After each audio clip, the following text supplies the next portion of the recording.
The nebula glowed like a wound in the night sky, its tendrils of violet and crimson gas spiraling around the alien hospital station Sirith Prime.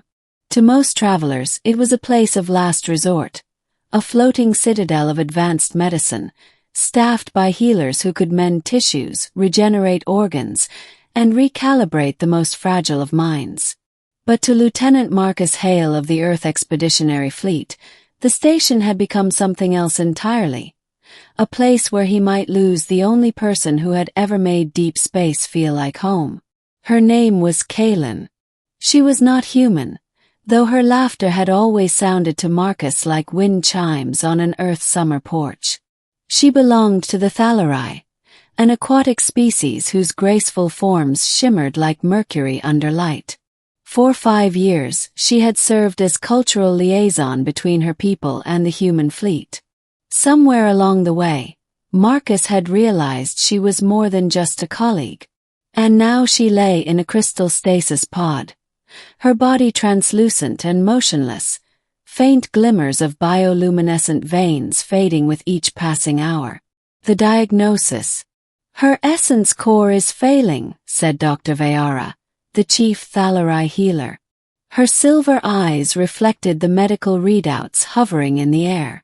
We have attempted every known restorative ritual, every resonance infusion. Nothing halts the collapse. Marcus clenched his jaw. She's dying then. Vayara lowered her head, the Thalari equivalent of a nod. We cannot heal what refuses to respond. She has perhaps 3 cycles left. 3 cycles. Marcus did the math automatically. Just over 72 Earth hours. Not nearly enough. He stepped closer to the stasis pod. Kaylin saved half my crew when our shuttle was stranded near Sorion's rift. She's not just another patient to abandon. Vayara's expression softened, but her voice remained steady. Human we do not abandon. We accept when the pattern has unraveled beyond repair. But Marcus had never been good at acceptance. The refusal to let go. That night, or what passed for night on the station, when the lights dimmed and the healers retreated to their meditation chambers, Marcus remained by Kaylin's pod. He watched her faint glow diminish, each pulse of her veins weaker than the last. He remembered her teasing him about human stubbornness. You cling to rocks, to ships, to each other, always against impossible odds, she had said once. Maybe stubbornness was all he had left. Marcus accessed the station's medical archives, bypassing protocols he wasn't supposed to touch. He studied the Thalari anatomy, the way their essence cores were described, an organ that was part biological, part energetic, resonating with their aquatic homeworld's oceans. But what caught his attention wasn't in the Thalari records at all. It was a cross-reference. Cases where humans and Thalari had undergone joint treatments after accidents. In rare conditions, human neural fields had stabilized failing Thalari essence cores, if only temporarily. It wasn't a cure, but it was something. A desperate proposal. The next day, Marcus stood before Vayara and the Council of Alien Healers. I want to try a human resonance pairing, he said firmly. Link my neural field to hers. Lend her strength. The healers exchanged uneasy glances. Vayara shook her head. The resonance is unstable. You risk permanent neural damage. Worse, you could hasten her decline. Marcus slammed a hand against the crystalline table. Doing nothing will hasten her decline. She has hours left. If there's even a chance. Human passion blinds you, another healer murmured.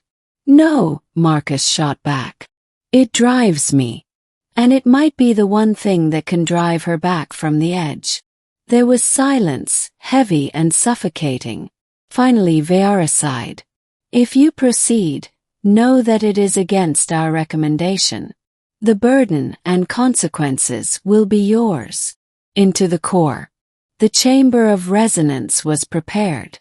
Kalen's pod was moved into the center, surrounded by crystalline conduits that shimmered with stored energy. Marcus lay on the adjacent platform, a circlet of sensors pressed against his temples. As the procedure began, Marcus felt a strange tug, like being pulled into a current. His vision blurred, then fractured into light and sound. Suddenly he wasn't in the chamber at all. He was in water, endless, luminescent water, filled with currents that carried emotions, memories, fragments of thought. Marcus! The voice was faint, but it was her. Kalen. He turned and there she was, a shadow of her true self, her bioluminescence dimmed, her form wavering like smoke. "You shouldn't be here," she whispered. "It's dangerous." "I don't care," Marcus said. He reached out, and though his hand barely touched her essence, he felt warmth. "I'm not leaving you." She shook her head weakly. "My core is unraveling. It's the tide pulling me home. You can't fight it." Marcus clenched his fists. "Maybe you can't, but I can." The human answer. In that strange sea of her essence, Marcus began to push, not with muscles but with memory. He focused on the sound of Kalen's laughter, on the way she had sung to calm terrified children after a hull breach. He replayed every shared meal, every debate about stars and oceans. The water around them responded.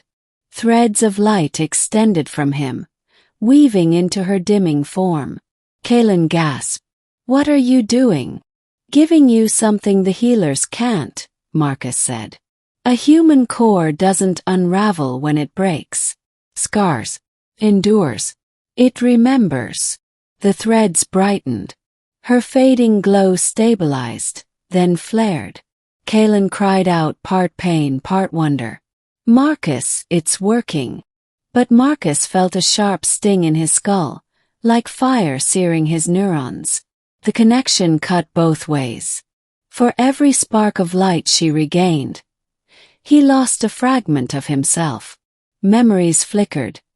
His first flight, his brother's face, the sound of earth rain. He gritted his teeth. Keep going. The breaking point. Hours passed, or maybe it was minutes. Time had no meaning in that place. Kalen's glow grew strong again, her form solidifying, her voice steady. But Marcus was faltering. His thoughts became sluggish, his vision fragmenting into static. "No," Kalen said suddenly, gripping his essence with surprising strength. "Not like this. I won't let you trade your life for mine." "You don't have a choice," Marcus whispered. "I do," she said. And for the first time he saw defiance in her eyes, the same defiance he had always carried. She reached into him not to take but to give. Her glow wrapped around his fading memories, preserving what she could, weaving them into her own essence. It hurt, stars it hurt, but then he felt clarity, as though some part of him now lived inside her as well. The tide shifted. Together, their cores stabilized into a single, resonant pattern. Awakening. Marcus awoke in the chamber, gasping, drenched in sweat. Pain throbbed in his skull, but he was alive. And Kalen was sitting up in her pod, her silver-blue eyes bright, her bioluminescence radiant. The healers surrounded her in stunned silence. Vayara whispered, "Impossible." She was beyond repair. Kalen looked at Marcus, then at the healers. "Not impossible, just human." Marcus managed a weak smile. "Told you stubbornness had its uses." Cost. Later, when the healers confirmed Kalen's core was fully restored, Marcus discovered the price he had paid. Some memories were gone forever. His childhood dog's name, the face of his grandmother, entire pieces of his past erased like chalk on stone.